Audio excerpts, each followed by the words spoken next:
topic of the discussion is R square and its interpretation. Regression analysis को जब हम perform करते हैं तो स्टार्ट हम जिस तरह हम पहले डिस्कस कर चुके हैं कि BAR से स्टार्ट करते हैं, बेसिक एजम्पशन ऑफ रिग्रेशन, और जो स्टिपुलेट करती है कि to start with all regressions are linear. इस बात का सर्टिफाई हम कैसे करते हैं? हम आर स्क्वायर की वैल्यू को देखते हुए ये सर्टिफाई करते हैं कि क्या BAR ठीक थी या गलत थी.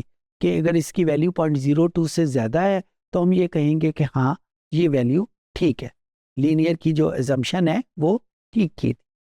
लेकिन आर स्क्वायर का सिर्फ यही काम नहीं है, आर स्क्वायर के इसके अलावा भी पर्पसेस है. एक पर्पस जो बहुत इंपॉर्टेंट है, ये हमें बताता है कि उस रिग्रेशन एनालिसिस की पावर कितनी थी. पावर से मतलब ये है कि रिग्रेशन एनालिसिस हमने क्यों कंडक्ट किया था.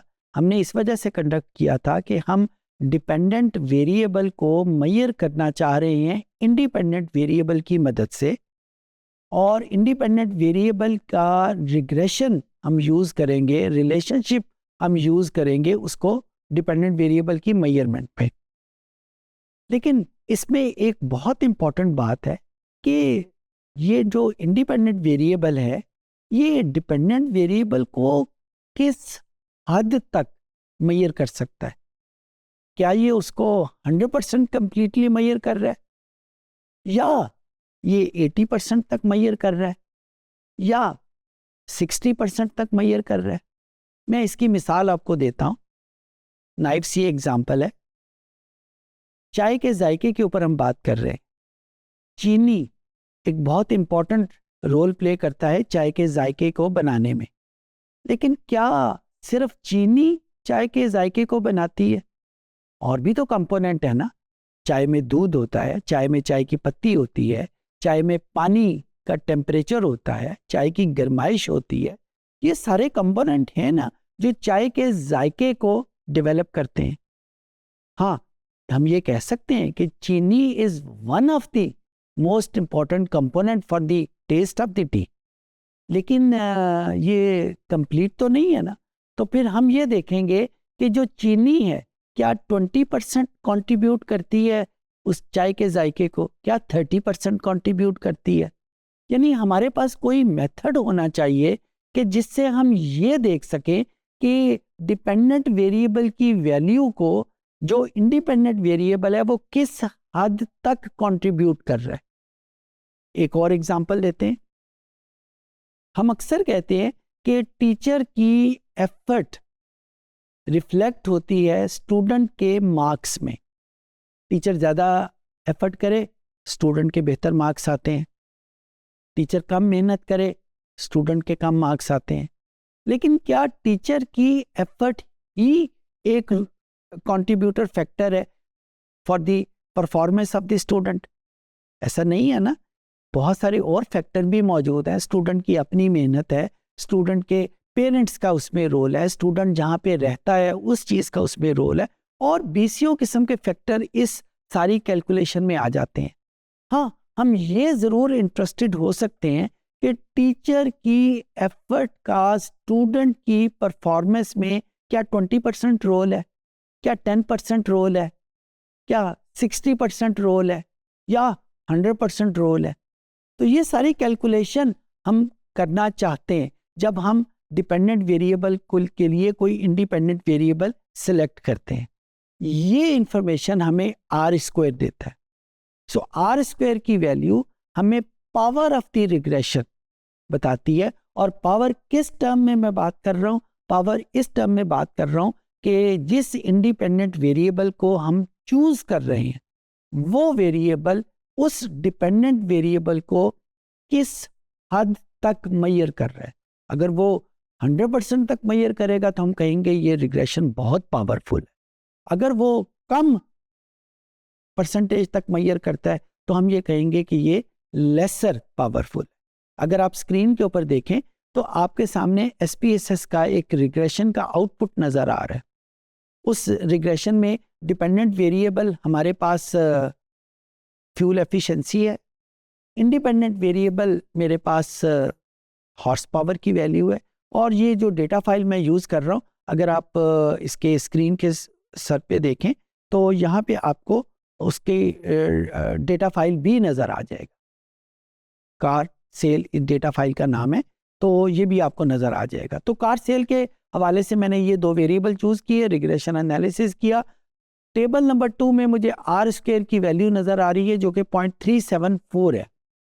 इसको मैंने परसेंटेज में कन्वर्ट किया तो मेरे सामने आ जाता है 37.4।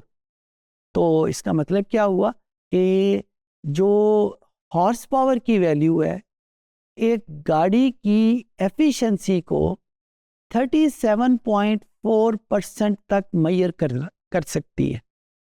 बाकी 37 के बाद अभी 100 में तो और भी बहुत सारी वैल्यूज़ हैं ना, तो हम किसी दूसरे वेरिएबल के ऊपर भी जा सकते हैं कि शायद वो उसको बेहतर तौर पे मेजर करता हो।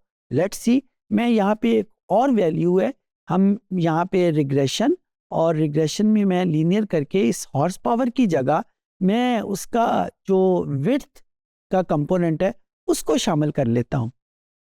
अब देखता हूँ कि ये जो दूसरा वेरिएबल विड्थ है ये किस हद तक मेजर करता है। अगर आप आर स्क्वायर की वैल्यू देखें तो आर स्क्वायर की वैल्यू 0.363 है, 36.3। सो ये 37 से तो कम वैल्यू है ना। इसका मतलब है कि width of the vehicle is a lesser important variable as compare to the horse power value of the vehicle. और ये हम कैसे कह सकते हैं, क्योंकि विड्थ ऑफ द व्हीकल का जो आर स्क्वायर है वो कम है as compare to horse power. एक और वेरिएबल हम सिलेक्ट कर लेते हैं ताकि हमें कंप्लीट पिक्चर का पता चल जाए।